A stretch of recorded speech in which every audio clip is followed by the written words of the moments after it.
विवर्तनिक plate सीमांत। ठीक है, विवर्तनिक प्लेट सीमांत के 3 प्रकार होते हैं। 3 प्रकार में 2 को हम लोग देख चुके हैं। ठीक है, पहला रचनात्मक प्लेट सीमांत, विनाशी प्लेट सीमांत देख चुके हैं। ठीक है, पिछले क्लास में हो चुका है। जो लोग नहीं लिखी है वो लिख लोगी। ठीक है, आज हम लोग देखेंगे तीसरी प्लेट है संरक्षित प्लेट सीमांत, कंजर्वेटिव प्लेट मार्जिन्स। ठीक है, क्या है? संरक्षित प्लेट सीमांत, कंजर्वेटिव प्लेट मार्जिन्स। ठीक, अब इसको समझना है। इसको समझने से पहले हम लोग पीछे की क्लास को थोड़ा रिवाइज कर लें, क्योंकि उसको जानना, इसके समझने के लिए, संरक्षित प्लेट सीमांत को समझने के लिए उस दोनों की समझ होना जरूरी है। ठीक है, तो पहला जो हमारा है रचनात्मक प्लेट सीमांत, कंजर्वेटिव प्लेट मार्जिन्स, उसमें हम लोग क्या देखे थे कि जो प्लेट था वो एक दूसरे के विपरीत जा रही थी। ठीक है, एक दूसरे के विपरीत जा रही थी ना। पहला प्लेट जो हम लोग पढ़े थे, ठीक है, ये प्लेट पहले ब्रेक होता है, टूटता है, टूटने के बाद एक दूसरे से पीछे हटने लगता है। ठीक है, तो उस केस में रचनात्मक प्लेट सीमांत में दोनों प्लेट एक दूसरे के विपरीत जाता है, जिससे अंदर का मैग्मा बाहर आता है और फिर खाली जगह को भर देता है।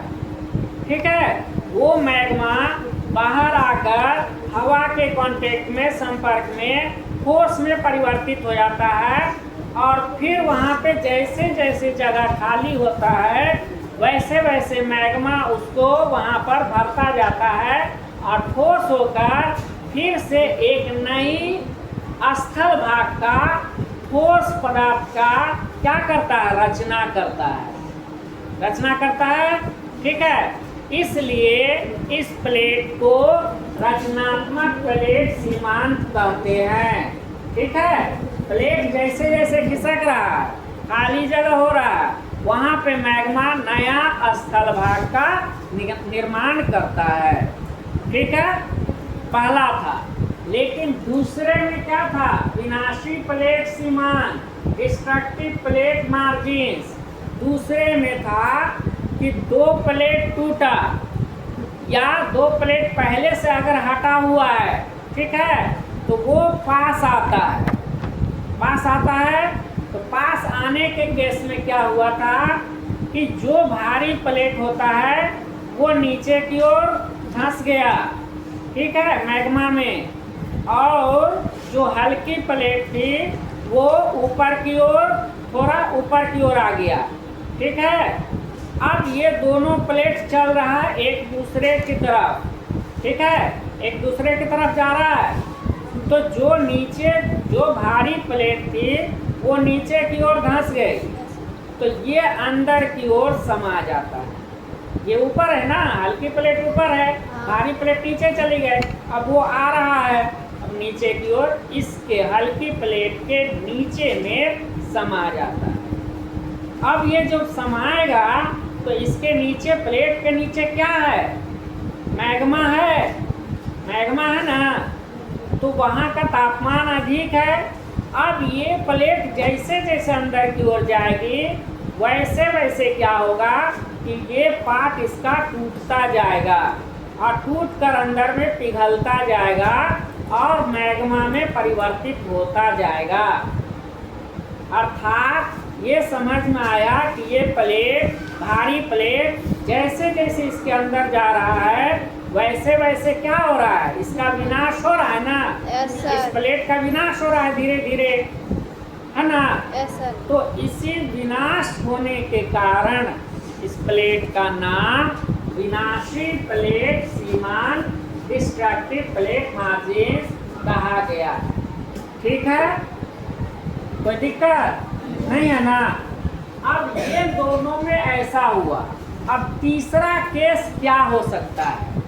तीसरा क्या हो सकता है? दो हम लोग देखे, एक देखे कि दो प्लेट एक दूसरे से दूर जा रही है, दो प्लेट एक दूसरे के करीब आ रही है। तीसरा क्या हो सकता है? तो तीसरा होगा, तीसरा होता है कि दो प्लेट ना तो आमने सामने करीब आती है ना तो दूर जाती है, बल्कि एक दूसरे से ये साइड से ठीक है ये करती है, ये मूव कर रही है, ठीक है। ये प्लेट है, ये प्लेट है। अब ये दोनों प्लेट सामने नहीं आकर अगल बगल से टच करेगा, ठीक है। ये अगल बगल से तो ये जैसे है कि इस तरह से आकर ऐसे जा रहा है, मूव कर रही है, ठीक है। तो ऐसा केस में क्या होगा प्लेट के साथ? या कंस्ट्रक्शन होगा, रचना होगा या विनाश होगा। इसमें ये दो प्लेट सट कर अगर जाएगी तो रचना होगा या विनाश होगा? तो दोनों में से कुछ नहीं होगा, दोनों सट कर क्रॉस कर रही है, तो ना तो रचना होता है ना तो विनाश होता है, ठीक है। ऐसे समझो ना कि अगर इस तरह से कोई भी चीज सट कर क्रॉस करेगा तो इसमें क्या होगा? ना तो रचना होगा ना तो विनाश होगा, नहीं तो नया स्थल भाग बनेगा और नहीं तो स्थल भाग छूटेगा, ठीक है।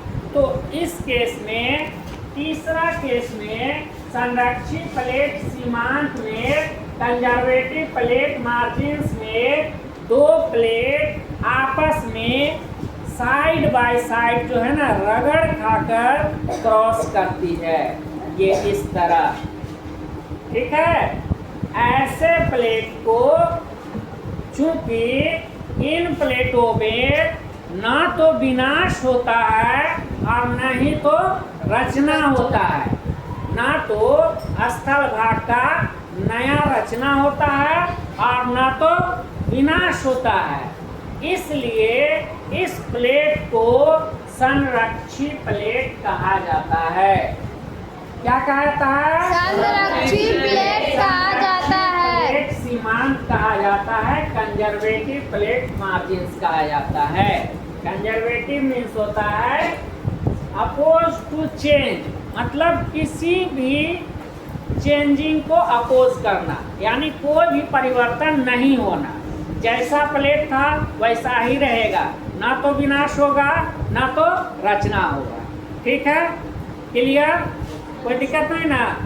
तो इस प्लेट को समझाने के लिए इस दोनों प्लेट के बात को पहले थोड़ा थोड़ा समझाना, लिखना जरूरी है, ठीक है। कोई दिक्कत नहीं ना। ये प्लेट है, उदाहरण के तौर पर हम लोग बना रहे हैं प्लेट नंबर 5, प्लेट नंबर 6, तुम लोग देख कर बना लोगी। ये प्लेट इस तरफ जा रही है, ये प्लेट इस तरफ आ रही है, दोनों एक दूसरा से सटा हुआ है। सटने से ना तो विनाश हो रहा है ना तो रचना हो रहा है, लेकिन सबसे अधिक भूकंप इसी संरक्षित प्लेट सीमांत के जगह पर आता है। भूकंप जो आता है, ठीक है, भूकंप जो आता है वो यही प्लेट, टेक्टोनिक प्लेट के कारण ही आता है। हम पहले बता चुके हैं कि जब हम लोग टेक्टोनिक प्लेट के बारे में अच्छी तरह से पढ़ लेंगे तो एक टॉपिक को अच्छी तरह से अगर हम पढ़ते हैं तो कई टॉपिक हमारा कवर होगा इसके अंदर में।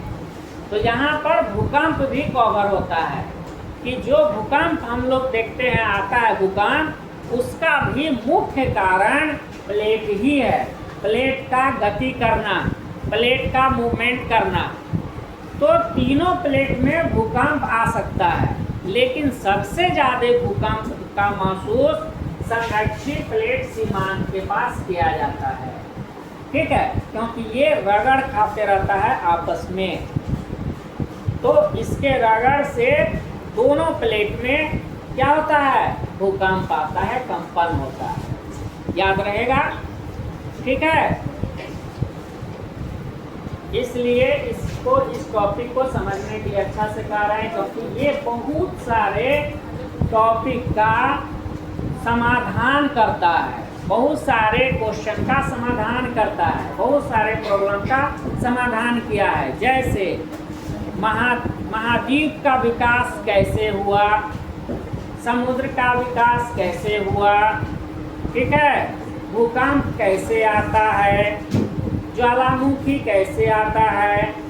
तो ज्वालामुखी वाला में जैसे हम लोग देखे थे, इसमें विनाशी प्लेट सीमांत, रचनात्मक प्लेट सीमांत में, तो रचनात्मक प्लेट सीमांत में क्या देखे कि प्लेट हट रहा है तो मैग्मा बाहर आ रहा है, तो मैग्मा का बाहर आना ही ज्वालामुखी है।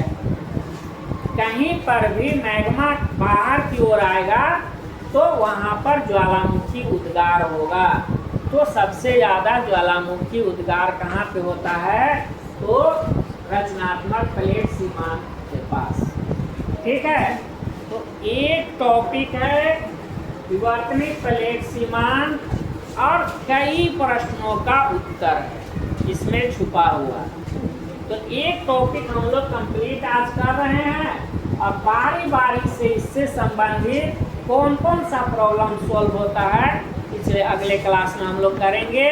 जैसे अटलांटिक महासागर का निर्माण कैसे हुआ, हिंद महासागर का निर्माण कैसे हुआ, प्रशांत महासागर का निर्माण कैसे हुआ, महाद्वीपों का निर्माण कैसे हुआ, भूकंप कैसे आता है, ज्वालामुखी कैसे होता है, उद्गार, ज्वालामुखी का उद्गार कैसे होता है, ये सारे का उत्तर इसी के अंदर है, ठीक है।